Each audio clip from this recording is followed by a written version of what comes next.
Welcome to Screen Crush, I'm Ryan Airy, and this is all of the Easter eggs, references, and little things that you might have missed in The Bad Batch, Episode 10. The title of the episode is Common Ground. This is referring to the Bad Batch rescuing a Separatist. Help a Separatist? Not gonna happen. But also to Hunter realizing that Omega doesn't have to stay behind on missions. If you win, then no more sitting out on missions. The two of them have reached a common ground. The episode opens on Raxus, a planet that we first saw in the great Clone Wars episode, Heroes on Both Sides. This episode explains what the opening crawl of Revenge of the Sith meant when it claimed the Clone Wars had, quote, heroes on both sides. Now in this episode, Padme and Ahsoka travel to the Separatist capital to hold secret peace talks with their Senate. In the movies, we only see the Separatists through Count Dooku and the special interests who bankrolled the military. Their banking clan will sign your treaty. But this Clone Wars episode revealed that most of the Separatists were just tired of the Republic not being effective and wanted their own government. How many lives on both sides have to end before we see the futility? Now the peace talks fell apart when the special interests sabotaged them. We need fighting to feed the machine and our profits. But that episode also laid the groundwork for this episode of The Bad Batch, showing that the Separatists are victims of Palpatine's manipulations, just like the Republic and the Jedi. And of course you'll recognize this senator from The Mandalorian, this is your mom. In the crowd we see several Star Wars species, including Pantorans, Twi'lek, Bith, Godel, and Rodians. The droid GS-8 is played by Sean Clifford, who played Claire on the show Fleabag. Now on that show she played the sister of Phoebe Waller-Bridge, who also voiced the droid with a human fetish in Solo. How would that work? That works. She is an RA-7 protocol droid, like this model that we first saw in the Jawa Sandcrawler back in A New Hope. This episode marked the first and only time anyone has ever cheered for a senator. Except, of course, for Jar Jar. Now, after Senator Singh backsasses, the Empire brings in their AT-ATs as a precursor to the giant AT-AT walkers that we first saw in Empire. Now, up until now, these walkers were a heroic symbol. They swooped in and rescued Anakin, Obi-Wan, and Padme from the droid army. Now we're seeing them used to suppress people. It's a very cool visual that does a lot of silent work linking together the two trilogies. Now, I like seeing the Empire step in to subjugate the Separatists, because this is always an important part about the ending of any war. Makes me wonder, is the Empire going to have to occupy these planets? Will former Separatist planets like Raxus become the breeding ground for the rebellion? Were other Outer Rim planets like Lothal originally aligned with the Confederacy? And will we find out that some of the figures that we associate with the rebellion got their start as Separatists? Also, those special interests that I mentioned earlier, like the Bank Clan and the Techno Union, did Palpatine just nationalize their industries and absorb them into the Empire? Or are they still out there, selling weapons and droids to gangsters? These are questions that I hope the Bad Batch answers, because this is a whole new corner of the Star Wars galaxy. Now, back on Ord Mantell, Hunter wants to turn down the job, partially because of his old prejudices. Not gonna happen.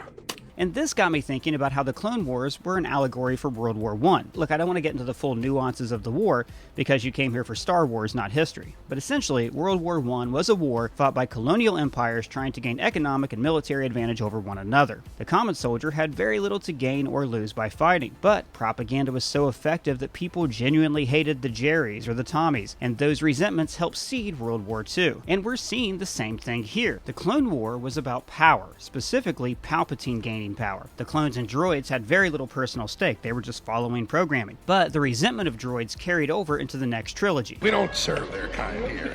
What? Your droids.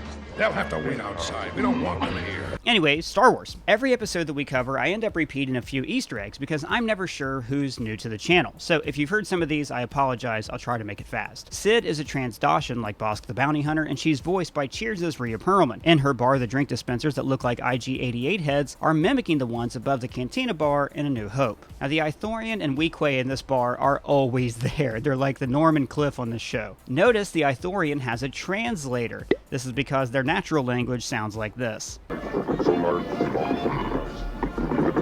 Now notice that the droid GS-8 has this symbol on her. Now this is actually a nice bit of production design, because we see this symbol all over the planet, in the windows, the hallway, and on the back of this chair. And we first saw this symbol back in the Clone Wars episode, Heroes on Both Sides. When they break into the city, the Arabesh letters on this door read lock and then unlock. But here's the thing, Screen Crush fans, ordinarily I look at the screenshots of these Arabesh letters besides an Arabesh alphabet key. But I've been doing this so long, I was actually able to work out what the letters were from memory. The security cameras have this triangular design on them, and to be honest, I think I've seen this before in Star Wars, but I can't remember where. If you know what the symbol stands for, please let me know down in the comments or at me on Twitter. Now, how about the moment when Hunter forgets Omega isn't with them? You and Omega loop back around. That would be impossible, seeing as Omega is not on this mission. Right.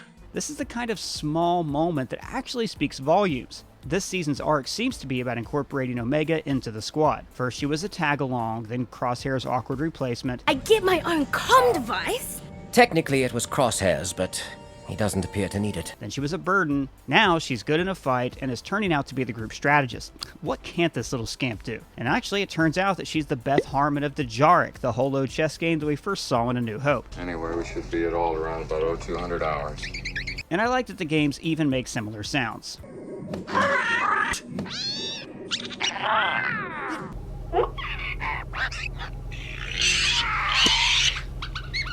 So here's a question. Is she a natural at this because she's really good at strategy, or because she's using the Force? He can see things before they happen. That's why he appears to have such quick reflexes. It's a Jedi trait. I still think Omega's going to be Force sensitive, but I hope it's not the focal point of the show. I'm glad that they're not revealing that she's Force sensitive right away, if she is Force sensitive. The Mandalorian played that card very early, and it made the show focus on the Jedi child. Nothing wrong with that, but, you know, it's been done. I'd like to see if for once a character was Force sensitive, but there's no one to train them. Maybe Omega's Force aptitudes will remain mostly undeveloped and instinctual, like she's just naturally good at Catan. Just don't make her Rey, that's what I'm saying. The Jedi are gone, so there shouldn't be strong Force users running around the galaxy. Captain Bragg is interrogating Senator Singh in his wine cellar, which I thought was a nice visual touch and gave the villain a chance to sample some vino. There's also the symbolism here of her taking a place that used to be associated with his luxury and using it to torture him. She's using an Imperial interrogation droid, like we first saw in live action in A New Hope and then later in The Mandalorian. And this is the best line in the episode. And behold, I have saved your most prized vase. I was actually disappointed when they were saved by the vase later on, because I preferred the gag of a droid overvaluing something that's useless in a fight. When the batch fight off the Imperials, they still use the stun setting like we first saw in A New Hope. It's a small detail, but a telling one. These are their clone brothers. They don't want to kill them. Maybe they're even hoping that they can reverse their programming one day, because if they can save these clones, then maybe they can save Crosshair. Someone on Twitter, and I wish I remembered who, predicted that Crosshair is going to have his chip removed, but will still choose to stay with the Empire. Good soldiers follow orders. That would be sick. Let me know what you think of that down in the comments. Now, when the clone troopers are replaced by regular troopers, it'll be interesting to see if the Bad Batch switch to the kill setting on their blasters. They've commandeered one of the walkers. Pin them down. The Imperials are using Imperial comlinks, like we first saw 3PO use in A New Hope. Come on. Whereas in other episodes, we've seen the Bad Batch still use Republic comlinks, like the Schick Razor that Qui-Gon Jinn used. Also, the sound effects when the AT-ATs turn is the same as the Imperial walkers in Empire.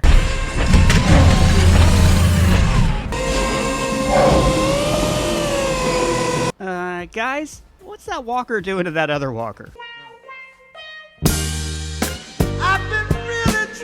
Looks like he's trying to jump over, but he can't quite make it. Now, I haven't seen a high-speed chase this riveting since OJ and Al Callings took the 405.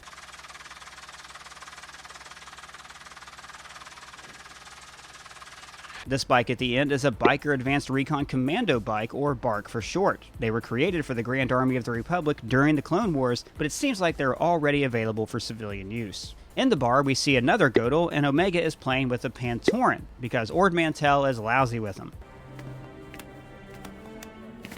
Thank you. You're so kind. My mistake. Here. We finally resolve the Batch's indentured servitude to Sid, which frees them up for other adventures, like maybe finally going after Crosshair. Get me on the shuttle. I'm also wondering if the episode has laid the groundwork for them to work with former Separatists in the future, since they're all now enemies of the Empire. Let me know what Clone Wars era character you want to see appear in the Bad Batch down in the comments below or at me on Twitter. And if it's your first time here, please subscribe. For Screen Crush, I'm Ryan Airy.